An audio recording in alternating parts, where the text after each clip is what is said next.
Ya. Entonces, ahí, ¿cierto? Pasamos a la prórroga de la competencia, que es lo que hemos estado viendo en todas estas reglas o causas que hemos visto.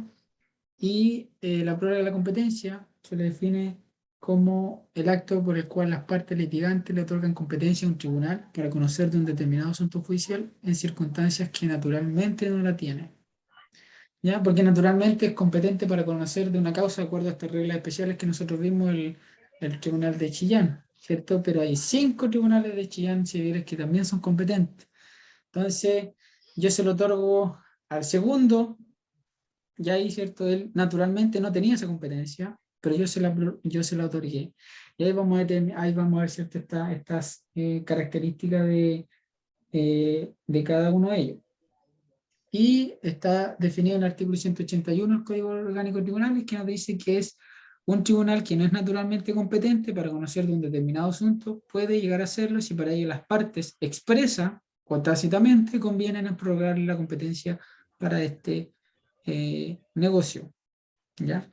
Entonces ahí vemos automáticamente, ¿cierto?, su definición, que da estas dos características de forma expresa o tácita. De forma expresa, las partes lo establecen de común acuerdo, cuando uno expresa, ¿cierto?, la demanda o a ese motivo, ¿ya? O tácitamente cuando es un hecho. Cuando yo hago algo, alguna gestión, interpongo, si yo sé que el juzgado competente, que es naturalmente competente, es el primer juzgado civil de Chillán, pero yo voy e interpongo la demanda en el tercero, la prorrogo tácitamente, porque hice un hecho, fui y lo puse.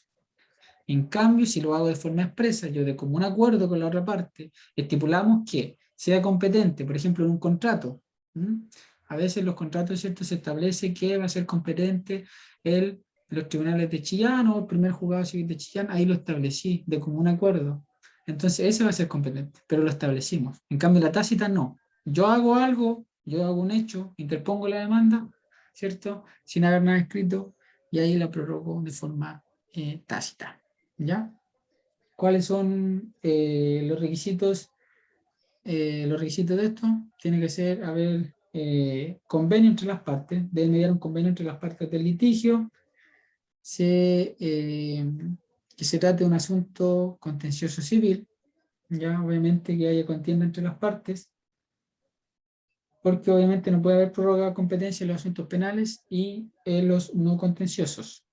Que el tribunal que se pretende atribuir la competencia carezca le carezca en razón del efecto del territorio.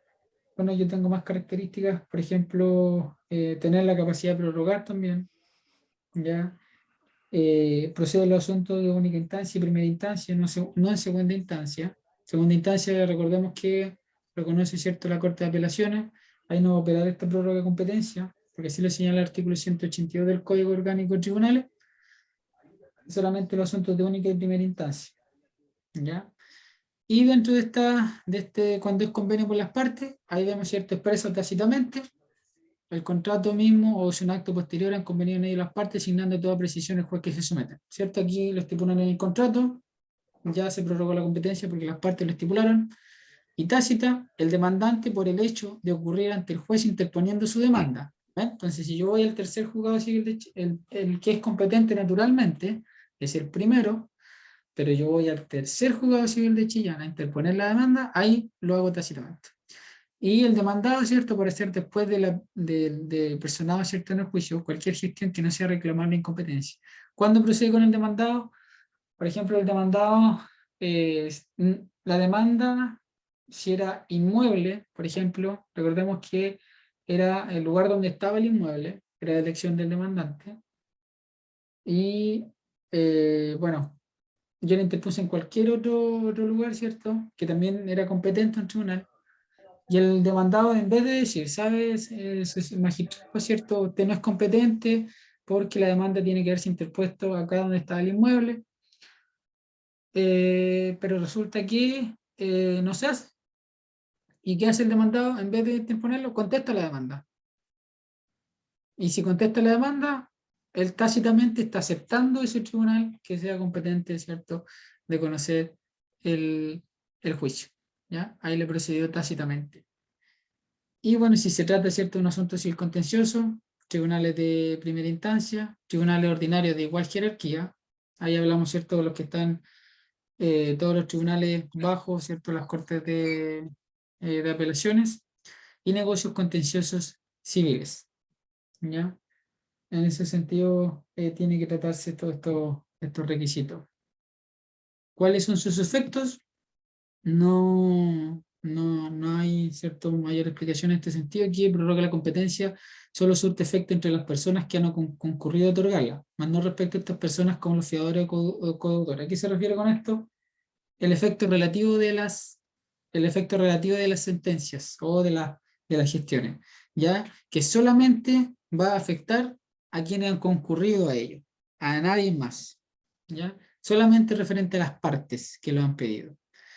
Y como ahí le había dicho, ¿cierto?, anteriormente, la capacidad eh, de prorrogar, solamente, ¿cierto?, puedan prorrogar la competencia de todas las personas que según la ley son hábiles para estar en juicio por sí mismas, y por las que no la son, ¿cierto?, pueden prorrogarla por sus representantes legales. Esto más que nada en el sentido de que una persona no sea inhábil por ese motivo, porque ha sido declarado interdicto por demencia, o porque un menor de edad, ¿cierto?, su representante va a ser su papá. Eso va a ser quien prorrogue la competencia, ¿ya? Ahí lo va a realizar.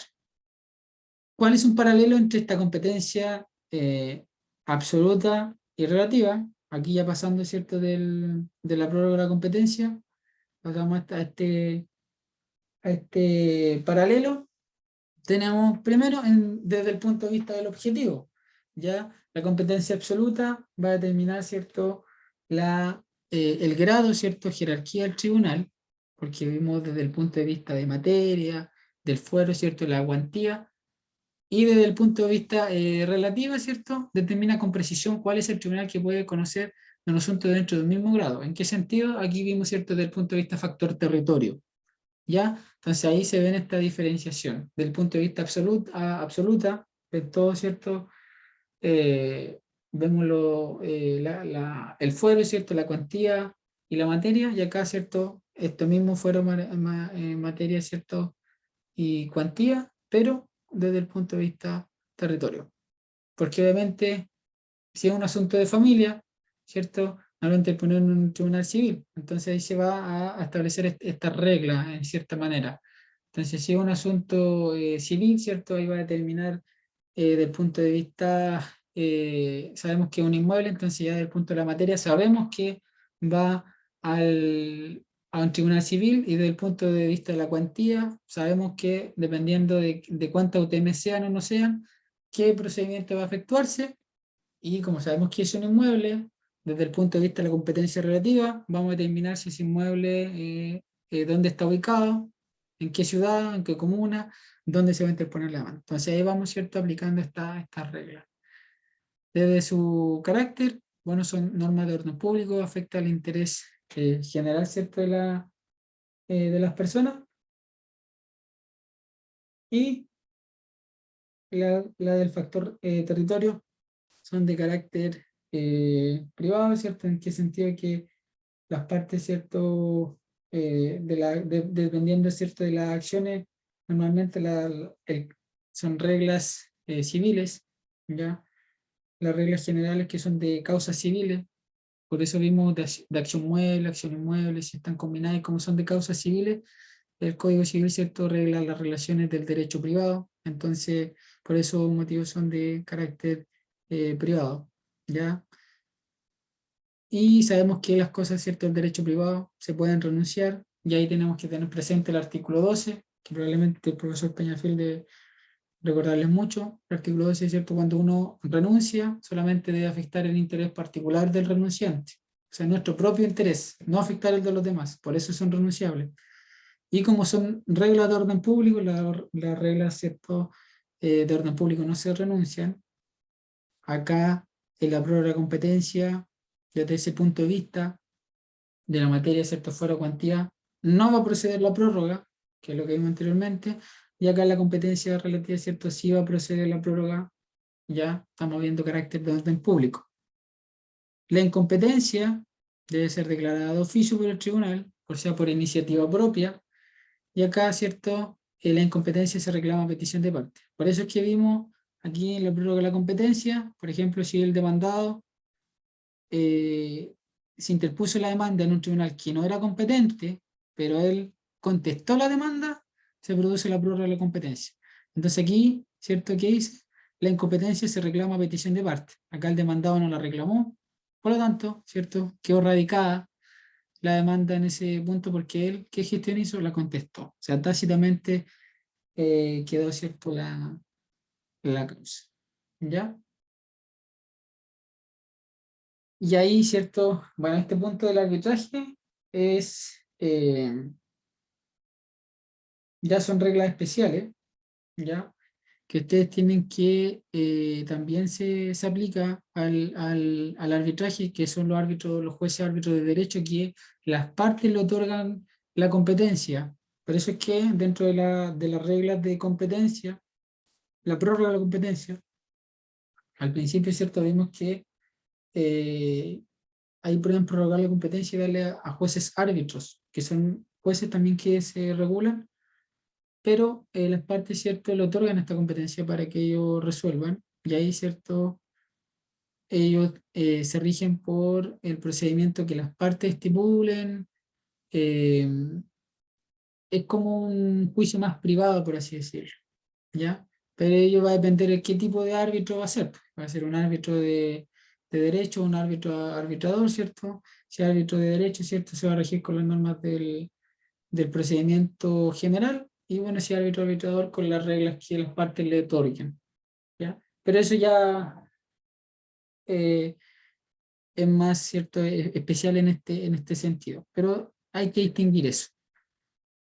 Cuando un asunto, ¿cierto?, le corresponde ser conocido por otro tribunal especial, ¿por qué motivo, cierto? En este caso, si es una causa penal, sabemos que debe conocerle los tribunales que tengan competencia en esto, competencia especial en materia penal, y si el asunto corresponde a ser conocido por un tribunal ordinario, ahí, cierto, se distingue esto, lo que hemos visto, competencia absoluta relativa, que es lo mismo que hemos estado viendo ahora en las reglas anteriores.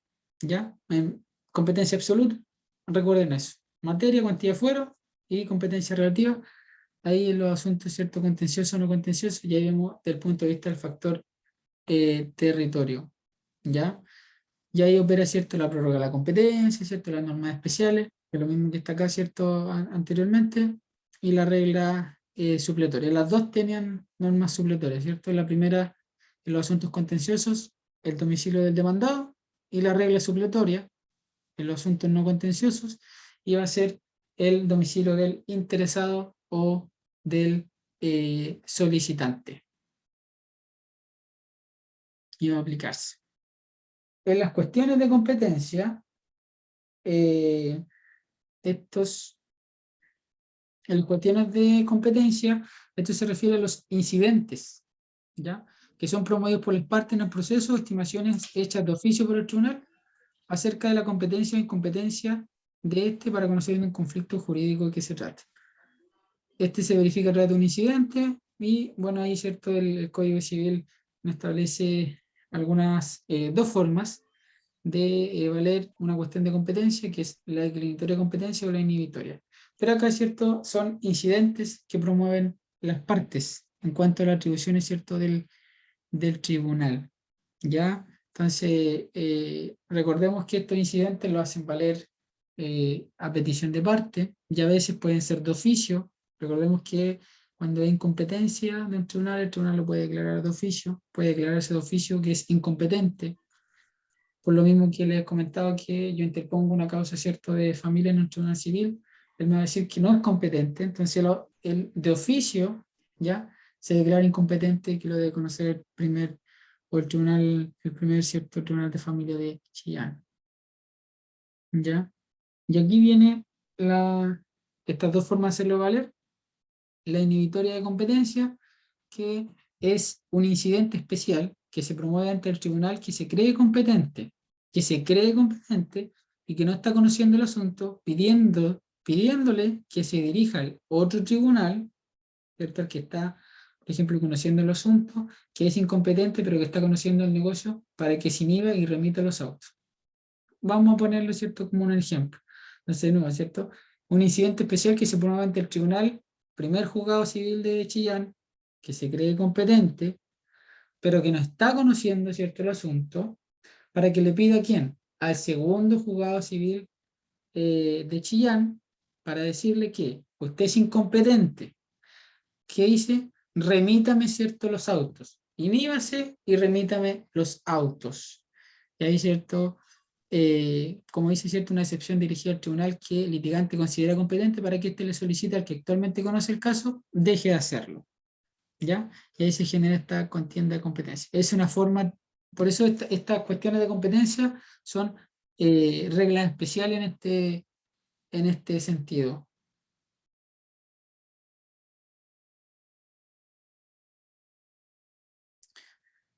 ¿A ustedes no les va a entrar esta materia en la prueba? ¿La que les estoy...? ¿No? Solamente hasta la diapo 51. Ah, ya, ya. Entonces esto... Bueno, si quieren nos vamos directamente a las leyes procesales en tiempo, que es la otra parte de la materia. Ya, pero no... Menos mal que no comentaron, porque no, si no se termina la diapositiva. Ya, déjenme buscar las leyes procesales del tiempo para que veamos esa parte. Y vamos a ver unos casos.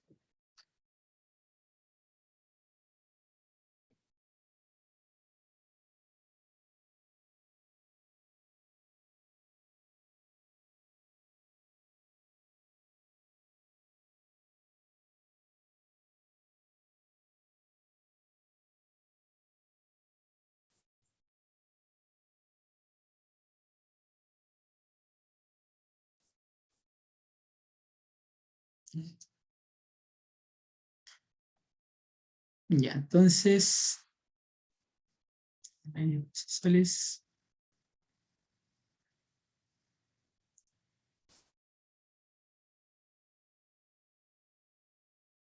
¿En cuál estaban en cuál PPT? ¿En el 2 o en el 3? Aquí tengo el otro. ¿O en el 1?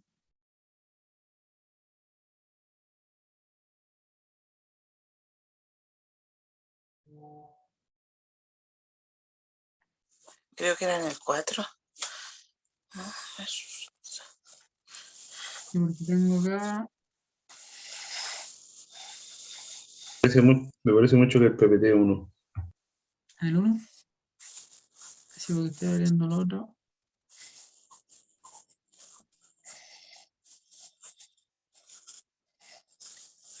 Ah, sí.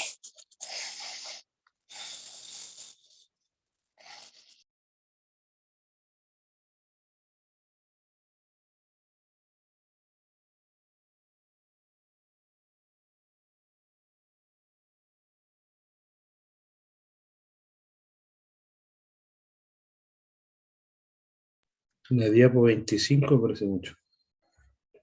Del 1. Ya, sí, ahí está. Sí, exacto. Está. Ya.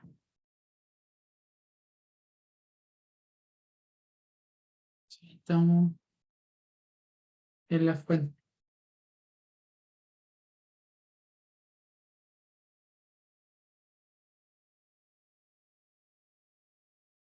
Entonces ahí siempre tenemos la ley procesal, efecto cierto de la ley procesal, y ahí ves desde el punto de vista del tiempo, la ley procesal,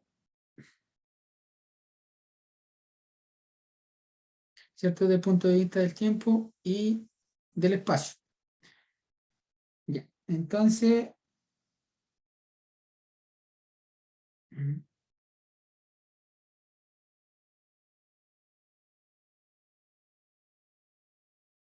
un segundo, estoy buscando aquí.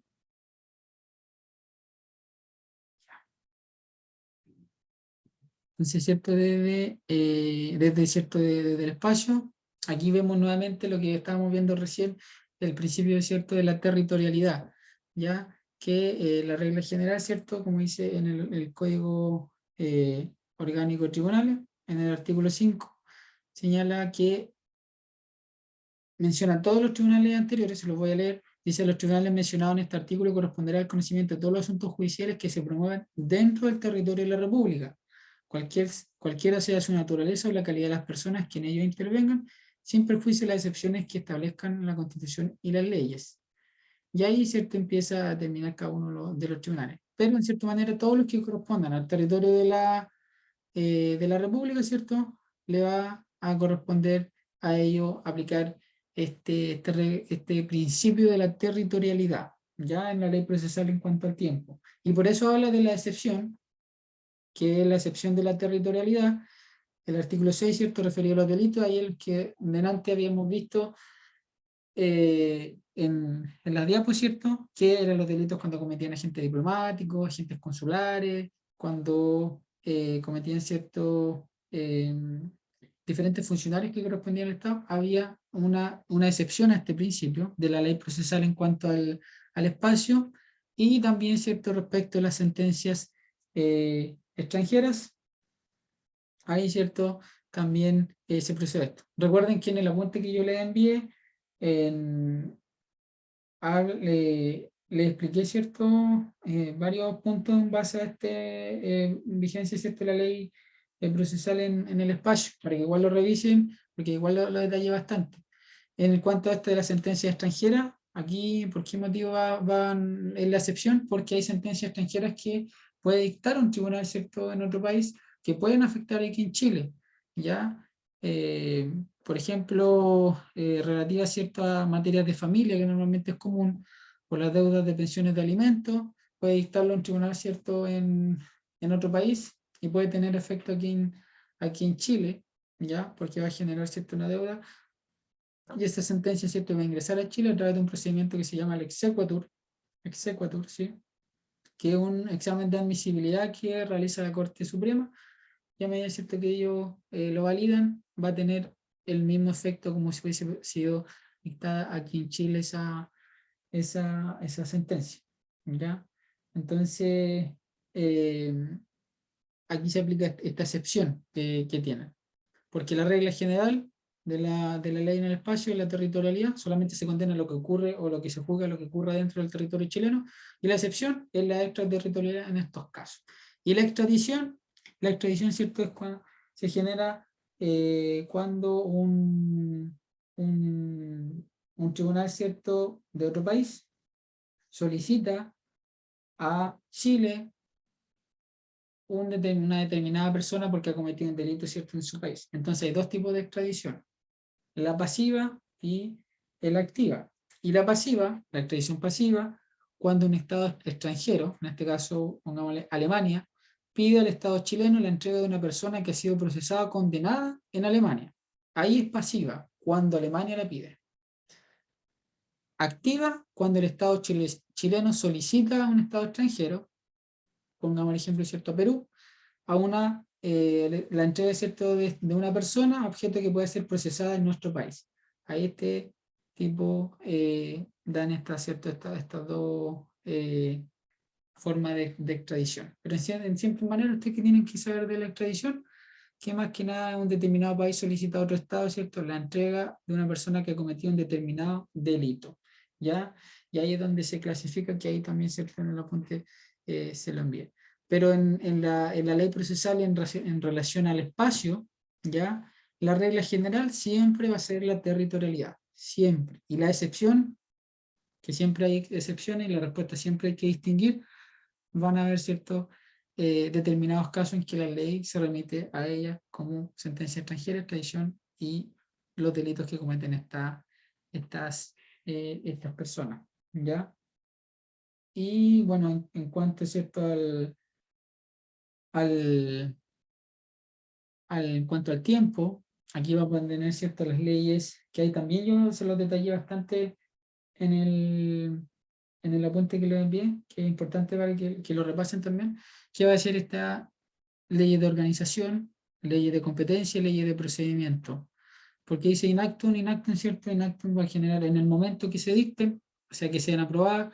Si bien recordamos una introducción al derecho, ahí se recuerda del momento en que entra a vigencia una ley, cuando, ¿cierto?, ha sido publicada en el diario oficial, y bueno, a veces preguntan, ¿cierto?, los profesores la regla general, pero resulta que a veces la propia ley puede decir que se publique en el Mercurio o en otro diario, entonces también va a depender si entonces se publique, pero es que se publique en el diario oficial. Y las leyes procesales de la organización, ¿ya?, son leyes de orden público y que rigen, ¿cierto?, en actum, o sea, en el momento, o sea, se publica, ¿cierto?, una nueva ley con estas características, rige de inmediato. ¿A qué se refiere, por ejemplo, esto? Una organización de los tribunales, organización del Poder Judicial, organización, ¿cierto?, de todo esto, de todo el Poder Judicial, ¿cierto?, va a regir en el mismo momento, no va a afectar más allá que esto. Entonces, no hay mayor complicancia o efecto, ¿cierto?, derivado de esto. Cuando sean leyes procesales de competencia, aquí es donde se genera lo que nosotros habíamos visto, por eso la profesora lo relacionó con la materia, porque las leyes de competencia van a tener que distinguir ustedes entre la competencia absoluta y la relativa. Y ahí, ¿cierto?, ustedes como van a recordar de la competencia absoluta, el factor fuero, el factor materia, ¿cierto?, el factor cuantía, y de la relativa, ¿cierto?, el factor territorio, dependiendo de determinados asuntos civiles o no contenciosos. Entonces ahí se va a aplicar en esto. Y por eso es que, ¿por qué se genera esta diferencia? Porque la ley de competencia, si es absoluta, ¿ya?, va a regir de inmediato. Pero si es de la competencia relativa, estos van a regir, que es la regla general, que rijan de inmediato, pero algunas, ¿cierto?, no se ven afectadas por la nueva, ¿cierto?, en cuanto a las prórrogas de competencia que hayan afectado a las partes en materia civil contenciosa. Entonces, en la relativa, si vemos que está el efecto territorio. Si las partes hicieron prórroga de competencia, eso no va a afectar. ¿Por qué? Porque las partes le otorgaron la competencia a otro tribunal. Entonces no va a poder regir de inmediato porque si no estaría afectando un acuerdo de las partes, ¿ya? Y sabemos que, como lo señala el artículo 1545, los contratos legalmente celebrados, ¿cierto?, son una ley para los contratantes y no pueden ser invalidados sino por mutuo consentimiento, causas legales. Entonces, ahí debemos distinguir esto. Ahí es importante hacer esta distinción, ¿ya?, en las leyes de competencia. Por eso es que la profesora lo relacionó con esta materia, porque tiene bastante relación en sentido estos efectos, ¿ya? Y las leyes de procedimiento, aquí es donde a la vez anterior, ¿cierto?, habíamos distinguido las las diferentes etapas que puede estar un juicio, ¿ya?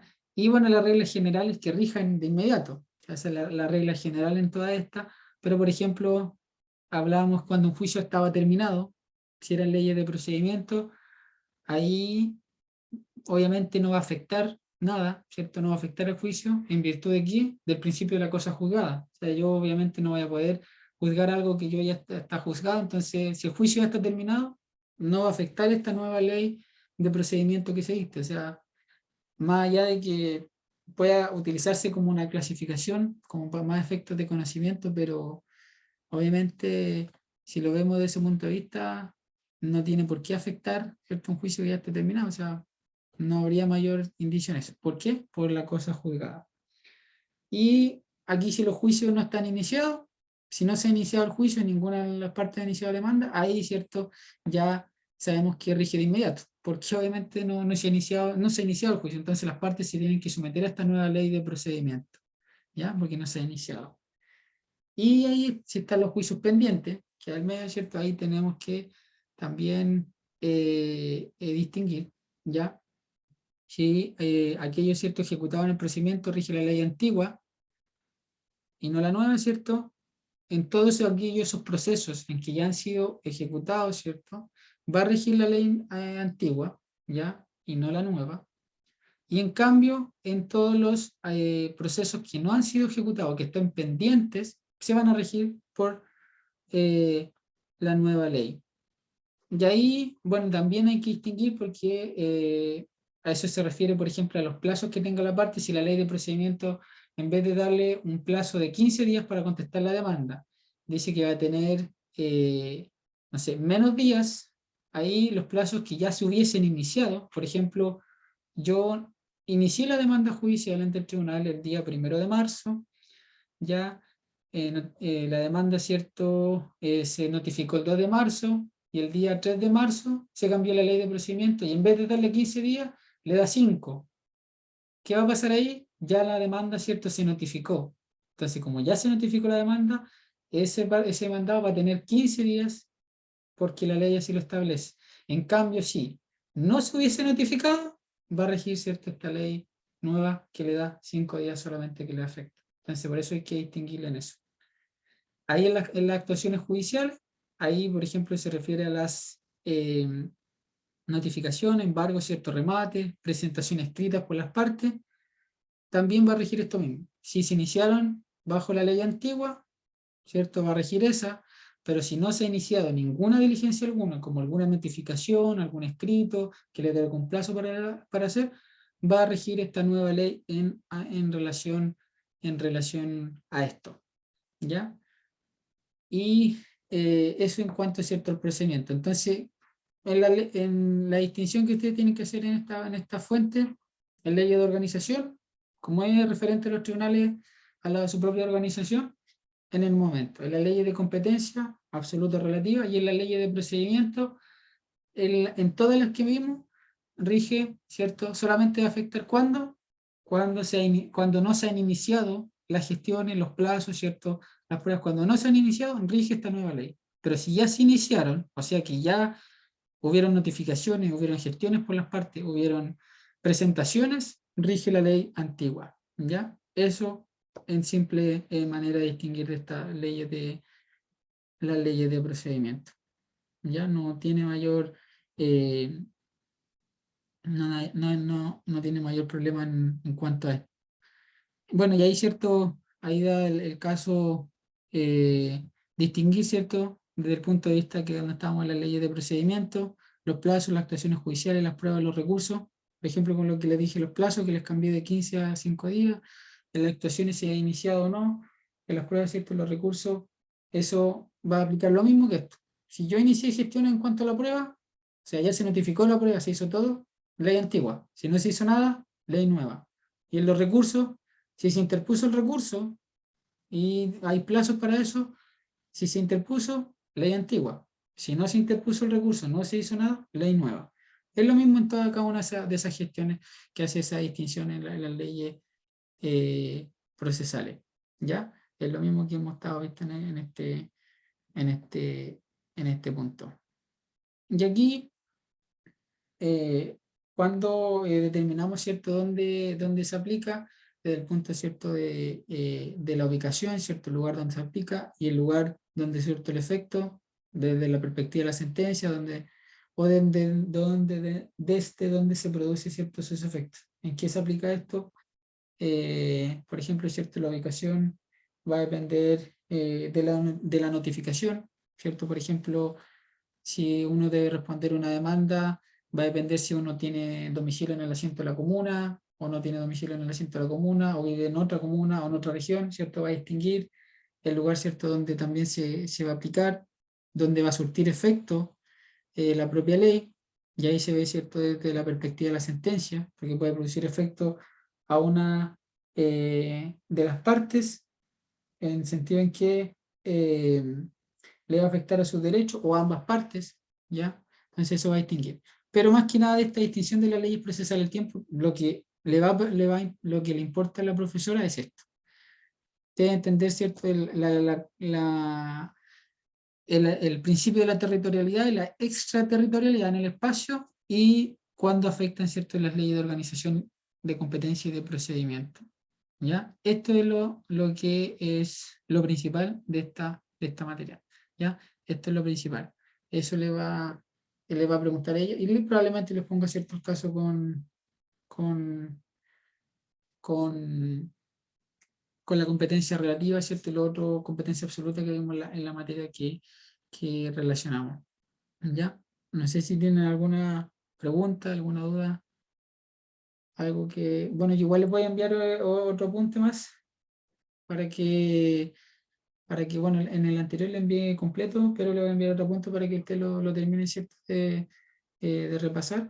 Y bueno, en el apunte que creo que le envié en la prueba anterior, están más detallados, ¿cierto? Estos puntos de las leyes de organización, de procesales, ¿cierto? Del espacio y del tiempo, para que lo revisen igual y lo repasen, ¿ya? Y bueno, cualquier duda que tengan estos días, no tengan ningún problema, me la hacen, yo les puedo contestar sin inconveniente, ¿ya? Ahí les voy a enviar hoy día el video de esta ayudantía para que las tengan y las pueden repasar para su prueba del viernes. ¿Ya? Ya, Sergio, Bueno, muchas compañeros, gracias. bueno, nos estamos viendo entonces. Ahí cualquier cosa me están Gracias. avisando, ¿ya? Buenas Que les noches. vaya bien. Chao. Gracias, Sergio. Chao, gracias, Igual, Sergio. igual, chao, Chao, chao. chao. Chao, chao. Chao, chao.